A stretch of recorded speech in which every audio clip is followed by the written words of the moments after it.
Horror films are like any other genre. You got some that are good, some that are bad, but who knew that there are some horror films that are fucking fascist? Check this out. According to these movies, you're not supposed to answer the phone, go in the house, look in the basement, open the door. You're definitely not supposed to torture a duckling. I love how some of these titles don't really have anything to do with the actual movies themselves, but were retitled in order to cash in on the don't craze. Take, for instance, Don't Look in the Basement, which at one point was called Death Ward 13. Yeah, there's a basement in it, but it really isn't intricate to the plot. Same with Don't Open the Door. What's next? Don't Open the Window? Oh wait, that was an alternate title to Let Sleeping Corpses Lie. Forgot. Rated R. Seriously though, it's an interesting mindset to name your movie after random objects in the film and then attach the word don't in front of it.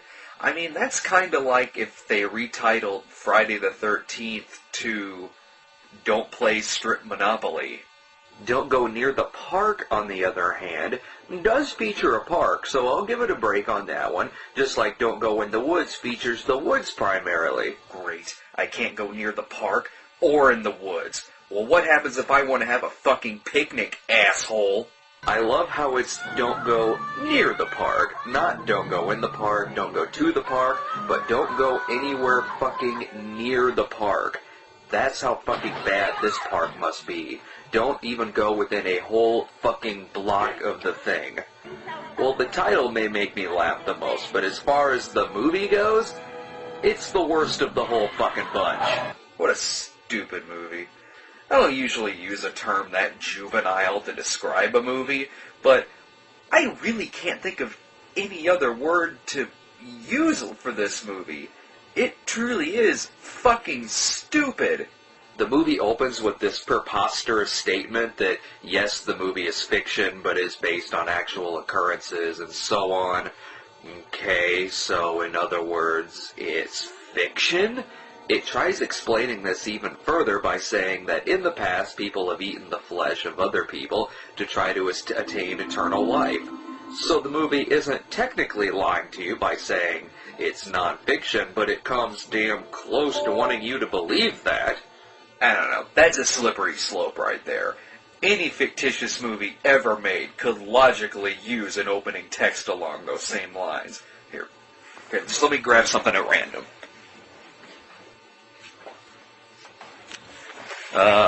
Mitchell. Okay, Mitchell.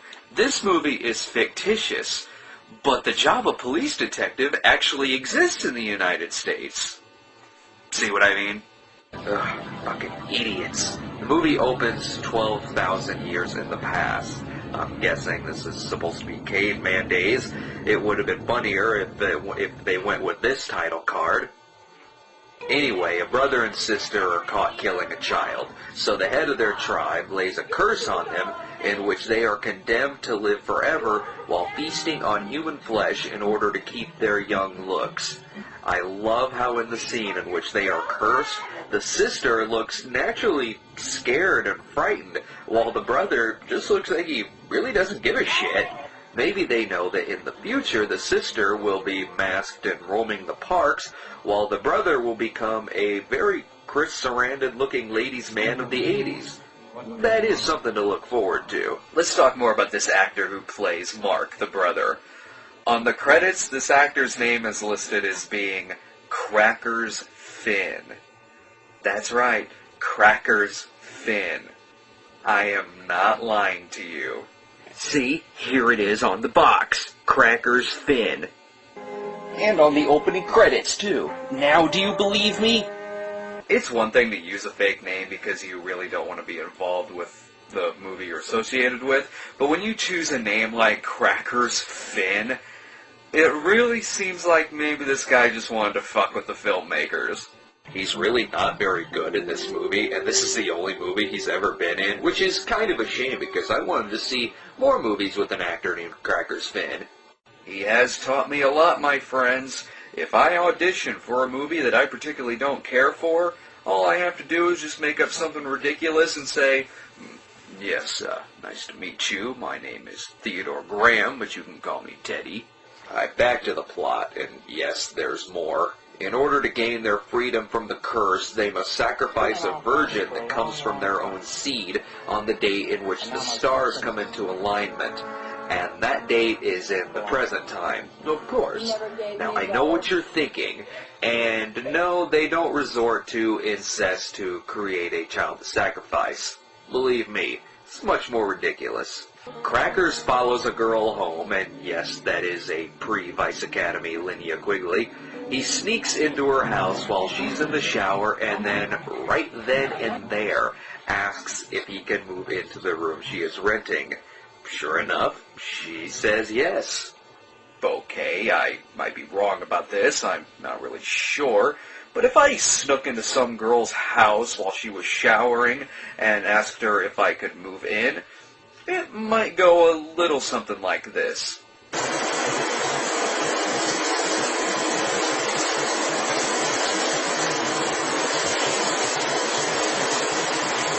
Hey, mind if I move into your spare room? Yep, that seems about accurate. Oh yeah, and seconds later they're getting married and they have a child together. Seriously, this all happens in the span of only about a few minutes of the movie's length. Cut to about 16 years later, and it's coming time for the daughter to be sacrificed. Oh, and Crackers and Linnea are having marital problems. The fact that they got married in the first place is somewhat explained by way of him hypnotizing her, and you'd think he would have continued doing that during their actual marriage. Bondi, the daughter, runs away, and that's where the movie veers down a completely different path than before. Yes, the movie sucked to begin with, but it's even more frustrating that this other plot that it takes on completely sucks ass too. Bondi moves into the park area where she starts living with two other teenage runaways, a streetwise kid named Nick and a Texan teenager named Cowboy. What is this, the fucking boxcar children all of a sudden? Tra, the sister of Crackers, also lives in the park and is like the crazy old grandmother to the runaways. That is, when she isn't killing random other people in the park to gain back her young looks. But unlike Crackers, she spends most of this movie in old lady makeup. And that is why you don't want to go anywhere near the park. Aldo Ray gets top billing for the movie, and he's only in it for a couple of scenes. He plays an expert on the occult and warns the children to, of course, not go in the park, let alone near it. Aldo is clearly kind of drunk in this flick, and it's interesting watching someone who once worked opposite Bogart, now working off of a child actor named Mino Pellucci. Here's another problem I have with this damn thing. You need to sacrifice your son or daughter on this very specific date, and they also must be a virgin. I don't know. If it were me, I don't think I would have made it to where my son or daughter would be 16 years old or older on this date. All I'm saying is that unless you keep them locked away in a dungeon and with a chastity belt, you're taking a very big risk here. Yeah, think about these things. You're planning on becoming a cannibalistic former caveman parent. Things come to a head in the end when Crackers tries to have sex with his daughter, for some reason, and Tra then attempts to stop him because that would mess up them being free from the curse. That isn't the only reason she should stop him, but whatever. Of course, though, this results in a very angry Crackers. Wow. The only thing this scene is missing is zombies. Wait, there are zombies. I officially am not sure what is going on in this fucking movie.